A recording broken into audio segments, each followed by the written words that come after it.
Class 11th, Subject Physics, 10th chapter, Electrostatics. From this chapter, let us see first of all the introduction.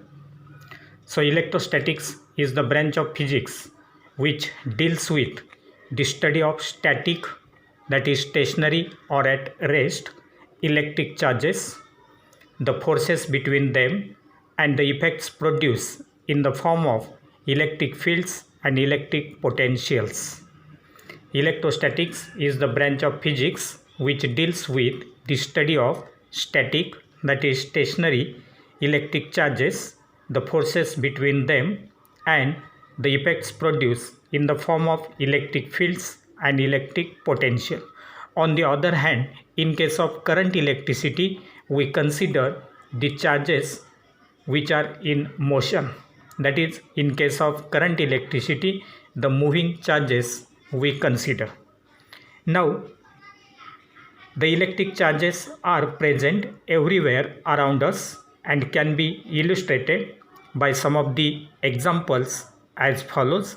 Example number 1. In winter, on a dry day, while removing the sweater from our body, we hear some crackling sound and the sweater appears to stick our body. This is because of the electric charges produced due to the friction between our body and the sweater. Second example, the lightning in the sky is due to the flow of large amount of electric charges developed on the cloud due to the friction between the clouds. So these two examples show that the electric charges are present everywhere around us. Now let us see the electric charges. What is actually the nature of these electric charges that we will have to study. The electric charge is the basic property of elementary particles of which matter is made up. The electric charge is the basic property of elementary particles of which matter is made of. These elementary particles are protons, neutrons, and electrons. The particles form atoms and the atoms will form the matter, that is substance. Then a proton is considered as positively charged and electrons are negatively charged. Neutron is electrically neutral. The protons and neutrons combining are present in the nucleus of an atom and the electrons surround the nucleus so as to make the atom neutral.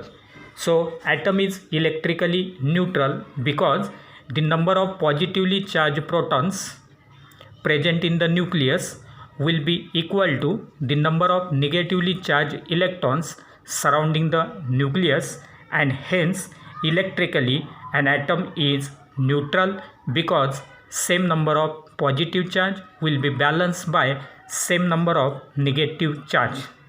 Now, in order to explain the concept of this electric charge, let us consider a conductor which is kept close to a rod. Now rod is positively charged and initially that conductor will not be having any charge, that is it is in the first, that is A case, this conductor will be in the insulated state.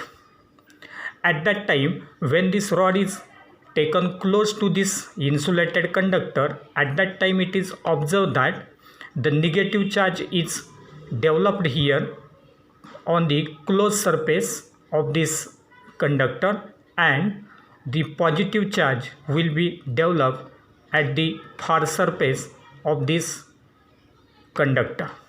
Similarly, in the B case, that means in the A case, as soon as that positively charged rod is kept close to this conductor, at that time close to this rod negative charge will be developed on the part of that conductor and at the far part of the conductor positive charge will be developed.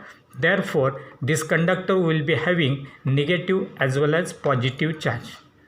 But in the second case, that is B, when this system is provided with earthing, when this conductor is connected to the earth, at that time this positive charge will be neutralized by the earth, that is, this positive charge will be given to the earth, and therefore this conductor will be having only negative charge at the close part towards this rod. Now in the third case, if this earthing is removed, as soon as this earthing is removed, the negative charge which is present on that conductor will remain as it is.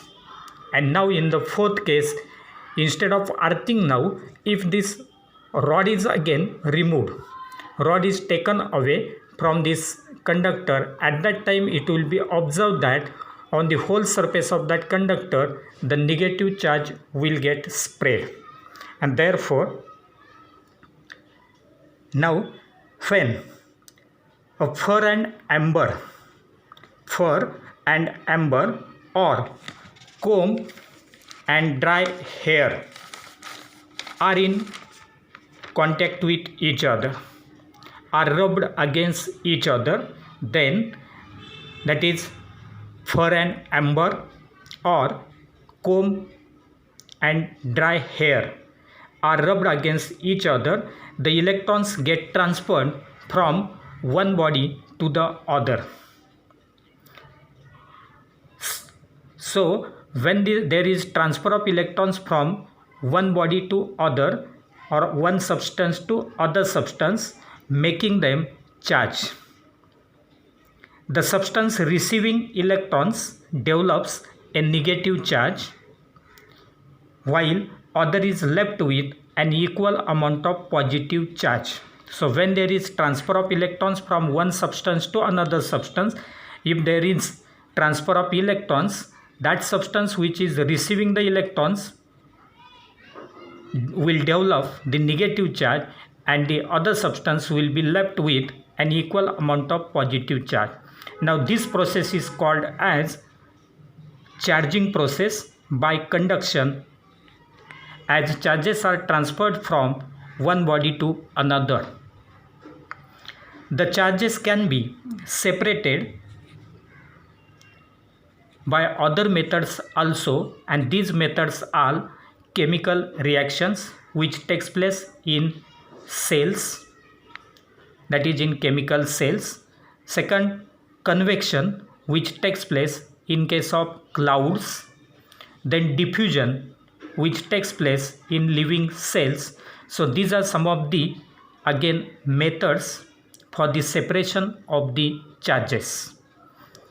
Then if an uncharged conductor is brought near a charged body, similar to that of the first case, if an uncharged conductor is brought near a charged body, the nearer side of the conductor develops opposite charge to that on the charged body, and far side of the conductor develops the charge similar to that of the charged body. And therefore in this case, this is the conductor, this is the charged body. When it is kept close to this conductor, opposite charge will be developed at the close side, and the negative, instead of negative charge, the positive charge that is similar to that of rod will be developed at the far end of that conductor. And therefore we can say that this process is called as induction. This process is called as induction, that is, there is no exact physical contact between the two bodies, but two bodies are kept close to each other, and therefore this charging will be by induction. Now this happens because the electrons in the conductor are free and can move easily in the presence of the charged body. Now a charged body attracts or repels the electrons in a conductor depending on whether the charge on the body is positive or negative respectively. Now there are only two types of charges, namely positive charge and negative charge. In induction process, there is no transfer of charges between the charged body and the conductor. Hence, when the charged body is moved away from the conductor, the charges in the conductor are free again. And now let us see some of the basic properties of the electric charge. Basic properties of electric charge. In all, 4 properties we will have to study, and these are additive nature of the charge, additive nature of the charge. Second is quantization of charge, quantization of charge. Third is conservation of charge, conservation of charge. And fourth is the forces between the charges, forces between the charges.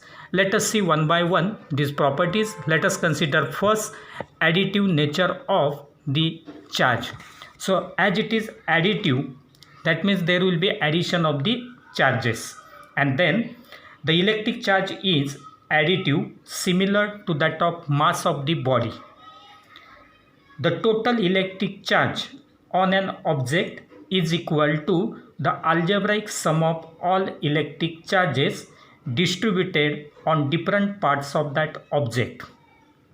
The total electric charge, the total electric charge on any object is equal to the algebraic sum of all electric charges distributed on different parts of the body. As charges are positive as well as negative, therefore these positive and negative signs will be again considered in order to add these charges. If two bodies have equal and opposite charges, if two bodies have equal and opposite charges, the net charge on the system of the two bodies will be equal to 0, because these equal and opposite charges will get cancelled with each other, and therefore total charge on that body will be equal to 0. Now the comparison between additive property of charge and the mass will be explained as follows. So we can consider the additive property related with charge as well as mass. So A, the masses of the particles of an object are always positive. The masses will be always positive, and therefore their sum will be also positive, whereas the charges distributed on different parts of the object may be positive or negative. It may be positive or negative. So the masses are always positive for any object, but the charges on the different parts of that body may be positive or negative. The total mass of the object will be always positive, whereas the total charge on the object may be positive, negative or 0. Then let us consider the second property, that is quantization of charge. Now what is that quantization of the charge? The charge on an object can be increased or decreased in multiples of charge on electron E. Charge on electron E, where E is given as, that is the charge on electron E equal to 1.6 into 10 raised to minus 19 coulomb, that is the charge possessed by an electron. Then it is because the during charging process an integral number of electrons can be transferred from one body to the other body, and this is known as quantization of charge or discrete nature of charge. Quantization of charge or discrete nature of charge. Now suppose if capital Q represents the total charge on any body, then the number of electrons in that body, that is small n, will be calculated by using the formula n, that is the number of electrons contained in that body will be equal to total charge on that body divided by charge on one electron, that is Q by E, that is equal to Q upon 1.6 into 10 raised to minus 19. So by using this formula we can calculate the number of electrons present in any body. Then let us consider third case, that is third property, conservation of charge. Conservation of charge. For an isolated system, the total charge cannot be created or destroyed. That is, for single substance, the charge will not be created or destroyed. That is, any given physical process. In any given physical process, charge may get transferred from one part of the system to other, but total charge in the system remains constant. That is, there will be transfer of charges from one part of the system to the other, but the total charge in that system will remain constant. So like this, charge will be conserved. And now let us see fourth property, that is forces between the charges. The forces between the charges. The charge objects experience force when brought close to each other. The force can be positive or negative. The force may be positive or negative, and in this case the like charges repel each other and unlike charges attract each other. Like charges repel each other and unlike charges attract each other. That is, positive or negative charges will repel each other and positive negative charges will attract each other.